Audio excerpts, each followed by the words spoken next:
aircraft carriers are and can be targeted.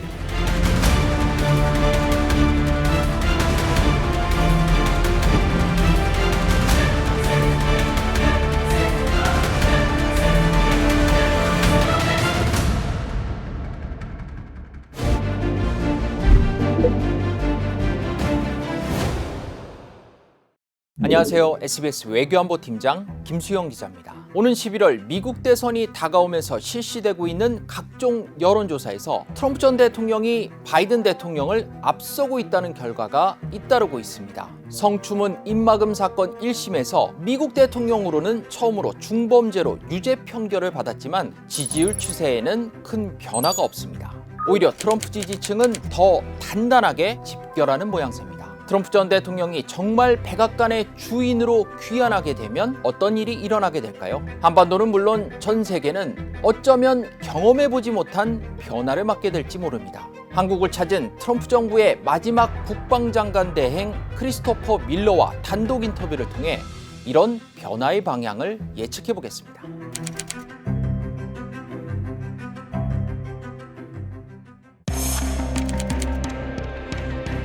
미국을 천조국이라고도 부르곤 하죠. 국방 예산이 1,000조 원이나 된다고 해서 나온 말입니다. 실제 지난해 미국 국방 예산은 8,200억 달러, 우리 돈 1,100조 원이 넘습니다.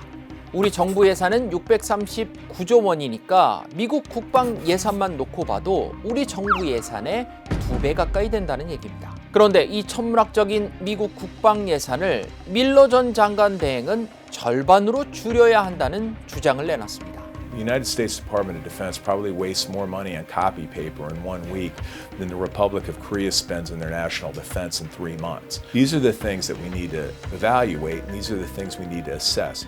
이렇게 돈을 많이 쓰게 된 가장 큰 이유가 뭘까요? 그는 항공모함을 꼽았습니다. The day of the aircraft carrier is over. $13 billion for an aircraft carrier probably should be realigned to a large number of smaller autonomous vessels. 그런데 자신이 국방장관 대행을 하면서 충격적인 사실을 알게 됐다고 합니다. 11개 항모 전단 중에 전쟁에 바로 투입할 수 있는 건 단 2개에 불과했다는 겁니다. 그런데 더 큰 문제가 있었습니다. Do you believe that aircraft carrier forces are not particularly effective? Yes, that's exactly what I'm saying. We could probably find every U.S. aircraft carrier on Google Maps. I'm sure there's some sort of application we could find. The Chinese Communist Party could very easily, probably already knows where all of our aircraft carriers are and could be targeted. 반면 중국은 미 해군이 정박하는데 꼭 필요한 세계 각지 항구들의 주요 시설을 사모으고 있다고 설명했습니다. 미국보다 돈을 훨씬 조금 쓰면서 미 해군력의 활동 반경을 좁히는 영리한 방식을 취하고 있다는 얘기였습니다. 세상이 바뀌었는데 미국은 여전히 돈을 펑펑 쓰면서 거대한 전쟁 무기로 전쟁을 해야 한다는 2차 세계대전 시대의 생각에 갇혀 있다고 비판했습니다. The United States military is still stuck in a very World War II type mentality, force structure capability. 코로나19를 겪으면서 미국이 깨달은 게 하나 있습니다. 한때 세계의 공장이었던 미국은 온데간데 없이 사라지고 이제는 마스크 한 장 제대로 못 만드는 나라가 됐다는 겁니다. 이 때문에 바이든 정부에서도 전 세계에 흩어져 있던 제조시설을 미국 내부로 끌어모으고 있는 거죠. 군사부문도 비슷합니다. 항공모함 대신 저렴하면서도 위력적인 소형 자율운행 군함을 만들려고 해도 이제 미국은 그걸 만들 능력이 없어졌다고 털어놨습니다. But here's the problem, Sean. You know our defense industrial base in the United States is contracted. 그러면서 동맹국 한국의 도움이 절실하게 필요하다고 말했습니다. 세계 최고 수준의 선박 건조 기술을 가진 한국이 미국을 도와줘야 한다는 얘기였습니다.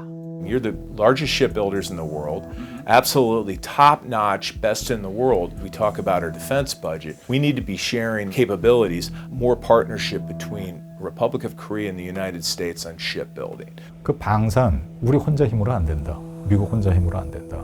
동맹국들과 협력을 해야 된다. 그 얘기가 나온단 말이에요. 방향 감각은 분명하니까 그걸 우리가 어떻게 이걸 만들어 갈지 생각들을 많이 해야 되겠죠. 트럼프 전 대통령은 재집권하게 되면 국방장관으로 누굴 시킬 거냐는 질문에 이미 답한 바 있습니다. Such an important position. You know, we had Miller at the end who did a very good job. I okay. thought he was very good.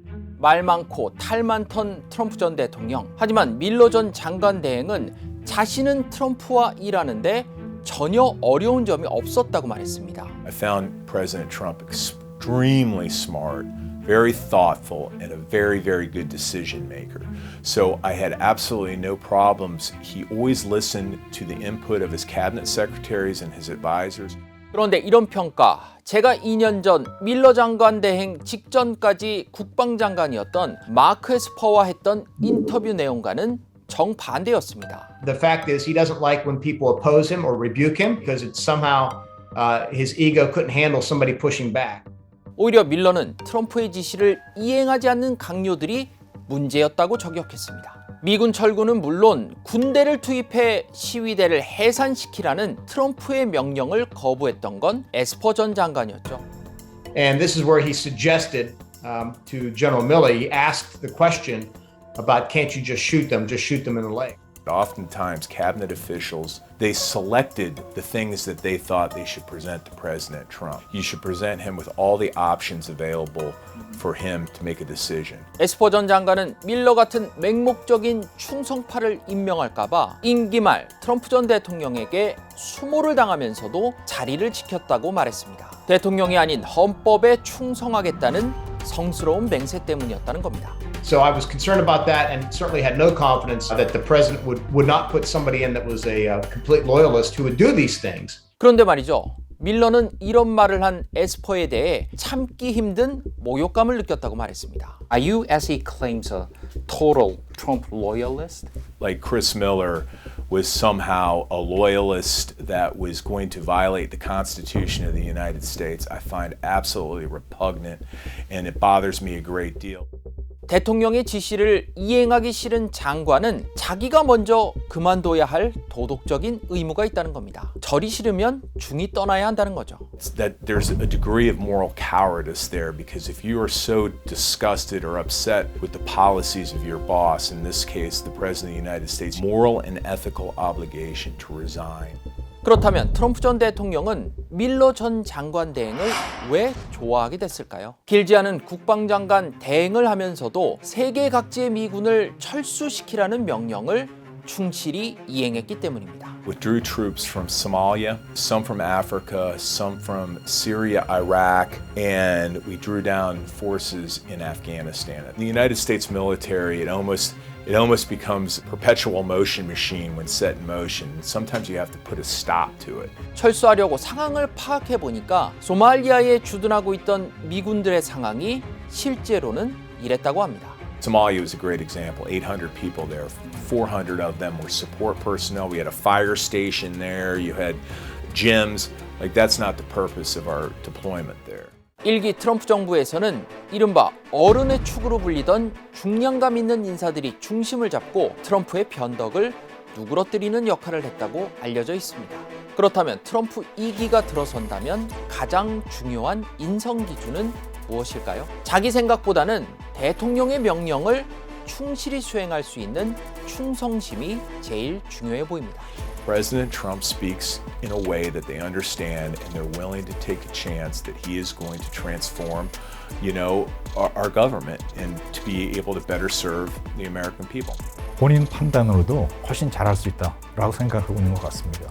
트럼프 대통령 본인도 이제 그거를 거꾸로 보자면은 우리한테는 훨씬 어려운 환경이 올 수도 있겠죠. 밀러 전 장관 대행은 처음 백악관에서 트럼프 전 대통령을 만났을 때 중요한 현안이 남쪽 국경을 통해 넘어오는 불법 마약 문제였다고 말했습니다. The first time I was in the Oval Office with President Trump, and the issue was the flood of fentanyl and illicit narcotics that were coming across our southern border that were killing at the time. I think it was 71,000 Americans were dying every year. 해마다 이렇게 많은 사람이 마약 중독으로 숨지고 있었는데 이라크 전쟁을 포함해 미국이 벌인 모든 테러와 전쟁에서 숨진 전사자의 10배에 달하는 수치였습니다. 그런데 이런 값싼 합성 마약을 만드는 곳이 어디일까요? 바로 중국이었습니다. 중국에서 만들어진 마약이 갱단을 중심으로 미국 남쪽 국경으로 들어오고 있는 겁니다. 밀러 전 장관 대행은 미국이 중국과 화학전을 벌이고 있다고 표현했습니다. We're not talking about dealing with illegal immigration and migrants. We're talking about illicit flows, drugs, fentanyl, the precursors are produced in China. 사람이 이렇게 숨지는데 세계 최강의 군대를 가지고 있어봐야 그게 무슨 소용이냐는 게 밀러 전 장관 대행의 설명이었습니다. We have the most powerful military in the world, and we're not using it to defend our citizens. I think that's a national security threat. 밀러 전 장관 대행은 미군이 마약이 유입되는 통로인 미국 남쪽 국경을 관리하는 게 더 중요하다고 강조했습니다. We have 2 million people in uniform. We can absolutely help secure the border. The military can help support those efforts to stop illegal flows of narcotics, human trafficking. 군대를 투입해서라도 마약 카르텔이 남쪽 국경을 통해서 마약을 불법으로 들여오는 걸 막겠다는 트럼프 전 대통령의 생각과 거의 똑같습니다. I will deploy all necessary military assets, including the U.S. Navy, to impose the full naval embargo on the cartels. 그렇다면 밀러 전 장관 대행은 트럼프 전 대통령이 재집권하게 되면 한반도 안보 환경에 어떤 변화가 생길 것으로 예상했을까요? 김수영의 글로벌 인사이트는 다음 편으로 이어집니다.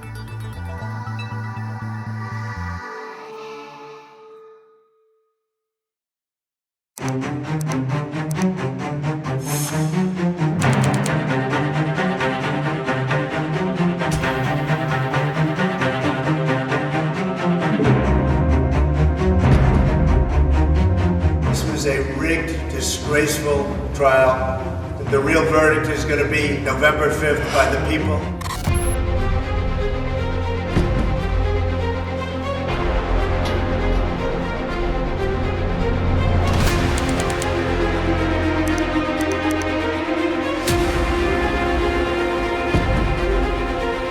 I think it's definitely an option if things just got really, really bad.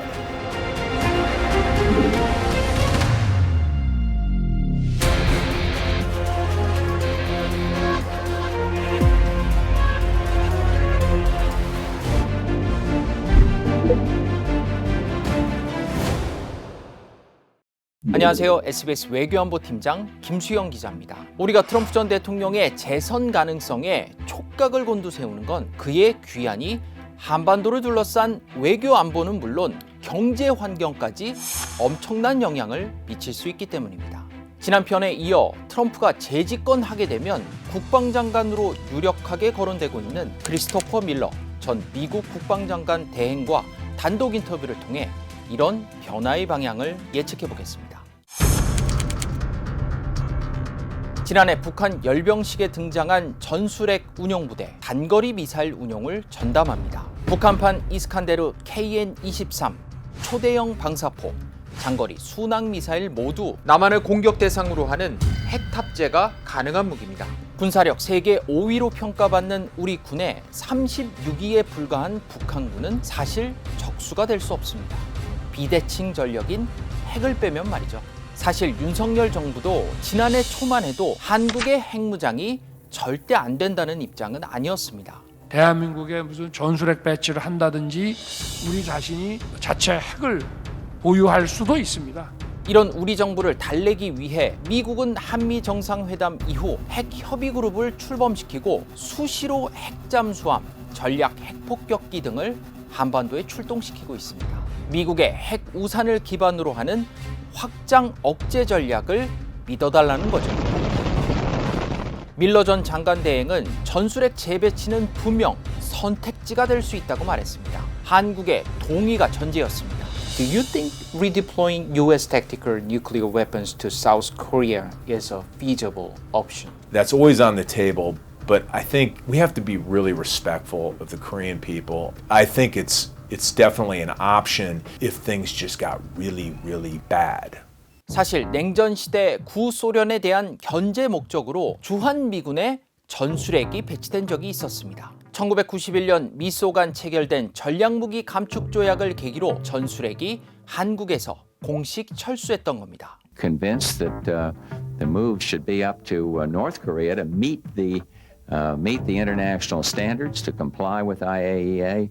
만약 한반도에 전술핵이 재배치된다면 우리 내부의 반발 여론도 만만치 않을 것으로 예상됩니다. 사전에 한미가 충분히 교감해 공감대를 형성할 필요가 있다고 밀러 전 장관 대행은 설명했습니다.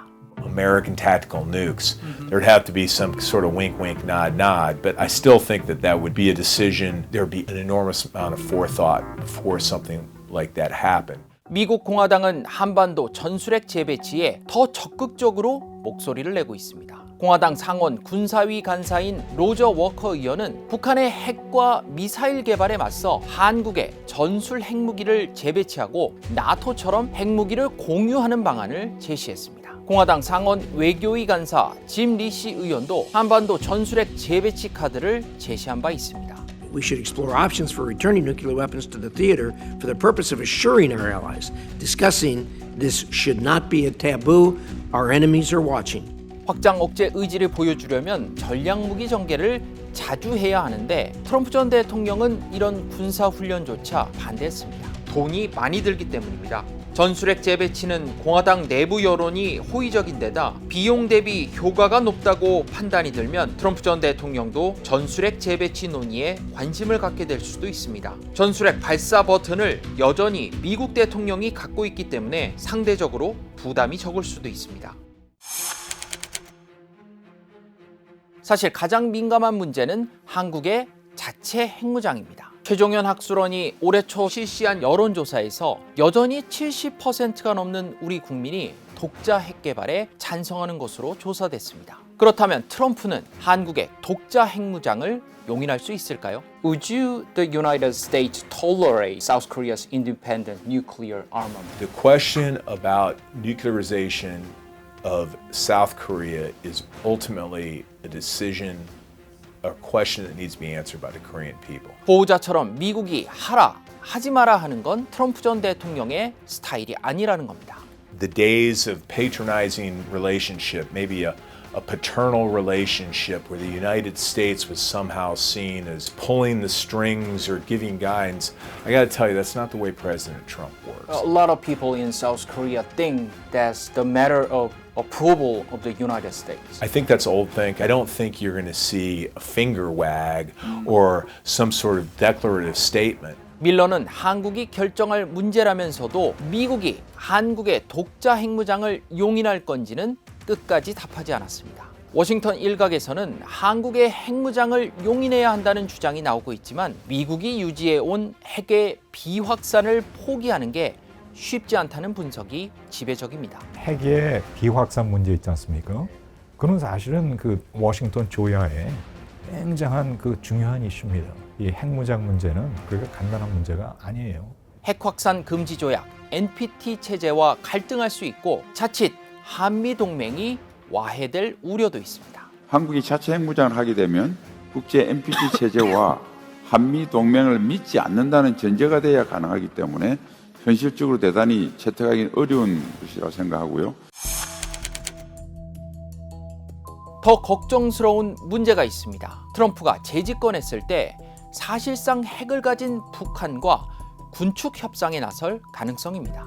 비핵화는 사실상 불가능하니 북한이 갖고 있는 핵을 감축하면 제재를 풀어주는 방식의 협상도 트럼프라면 가능할 수 있다는 겁니다. 밀러 전 장관 대행도 방한 기간 최종현 학술원에서 국내 외교안보 전문가들을 대상으로 개최한 비공개 세미나에 참석했는데 국내 전문가들이 가장 우려한 게 이 부분이었다고 설명했습니다. 밀러는 북한과 군축 협상 가능성에 대해 북한과 관계 재설정 기회가 생길 수 있다는 모호한 답변을 내놨습니다. I was at the Che Institute today talking with all of your greatest professors strategists, government officials. This came up again and again as a major issue and a major question. I do believe there's an opportunity to reset the relationship with North Korea. 미국의 확장 억제를 믿고 우리는 핵 개발을 하지 않았던 건데 트럼프가 북한과 군축 협상을 진행한다면 미국의 뒤통수를 맞았다고 느끼는 우리 국민들이 많아질 수도 있습니다. 근데 핵 군축의 대전제는 뭐냐면은 핵 국가끼리 하는 게 핵 군축이란 말이에요. 그러니까 북한하고의 핵 군축 협상을 하겠다. 그 얘기는 뭐냐 하면은 북한을 핵 국가로 인정하겠다는 얘기 아니에요. 북한하고 핵 군축 협상을 한다. 그건 곤란하죠. 트럼프가 재집권하면 당장 현안으로 떠오를 건 주한미군 주둔의 대가 문제입니다. 트럼프는 재임 시절 한국이 방위비 분담금을 적게 낸다며 주한미군을 빼라고 참모들을 여러 차례 압박한 바 있습니다. I think it is a very real possibility that if he gets reelected, that he might pursue that if South Korea doesn't commit more to burden sharing. 밀러 전 국방장관 대행은 주한미군 완전 철수에는 선을 그었지만 감축 가능성에는 여지를 뒀습니다. 실제 밀러 전 국방장관 대행은 안팎의 반대에도 아프가니스탄, 시리아, 소말리아 등에서 미군 철수를 진두지휘하기도 했습니다. I can't imagine any scenario where the United States would pull all of its forces out of Korea. I think there could be an adjustment. 한국이 방위비 분담금을 더 내야 한다는 트럼프의 입장에는 변함이 없습니다. They make a fortune. They took our shipping industry. They took our computer industry. They took so many different industries, and they're making a lot of money. They can pay for their military. 협상 당시 국방부 장관을 했던 마크 에스퍼도 트럼프가 한국의 방위비 분담금을 5배나 올려 부르는 걸 보고 깜짝 놀랐다고 털어놓은 바 있습니다. I don't know. I think that came out of the White House. I thought that was extraordinary as well. 트럼프 전 대통령은 한국의 방위비 분담금을 5배나 더 올려달라고 해 우리 국민들을 충격에 빠뜨린 적 있죠. 하지만 밀러 전 장관 대행은 트럼프의 협상수를 이해할 필요가 있다고 말합니다. Trump, everyone knows how he negotiates. He always goes in with a maximalist position. I think that's the start of the conversation. I don't think it's the end of the conversation. 하지만 한국이 지금보다 더 많은 부담을 져야 한다는 걸 애둘러 표현했습니다. 6 times more Korean soldiers in Korean service people in Combined Forces Command than there are U.S. forces. I think we need to recognize that, and I think there's ways that we can think differently about it. 아버지도 한국전 참전 용사였고 자신도 1980년대 DMZ에서 근무 경험이 있는 밀러 전 장관 대행은 한미 동맹은 피로 맺어진 관계라는 걸 강조했습니다. 만약 재선에 성공한 트럼프 전 대통령이 주한미군 철수를 명령한다면 어떻게 할 건지 물어봤습니다. Ordering the withdrawal of U.S. troops from South Korea, what would you do? That's one of those great speculative questions that I love. And I'm going to completely dodge that question. 그는 전시작전권 전환에도 찬성한다는 입장을 밝혔습니다. 밀러는 트럼프의 정책 공약집 프로젝트 2025 군사 부문의 대표 집필자인데 한국이 북한에 대한 재래식 방어를 주도하도록 한다고 명시돼 있습니다. It implies South Korea should take over wartime operation control. I am a firm advocate of that. You have to fight again on the peninsula that ROK generals, ROK admirals are in charge of the military forces. 트럼프 전 대통령은 세계의 맏형 노릇을 해야 한다는 기존 미국의 역할론에 극단적인 혐오감을 가지고 있습니다. 트럼프가 재선에 성공하면 미국 우선주의 철학을 펼칠 수 있는 참모들을 전면에 내세우고 더 독하고 집요하게 정책을 펼쳐나갈 것으로 예상됩니다. 이런 거대한 변화가 실제로 밀어닥칠지 사전에 감지해 어떻게 한국의 국익을 관철할 것인지 우리도 진지하게 고민해야 할 시점입니다. 김수영의 글로벌 인사이트는 여기까지입니다.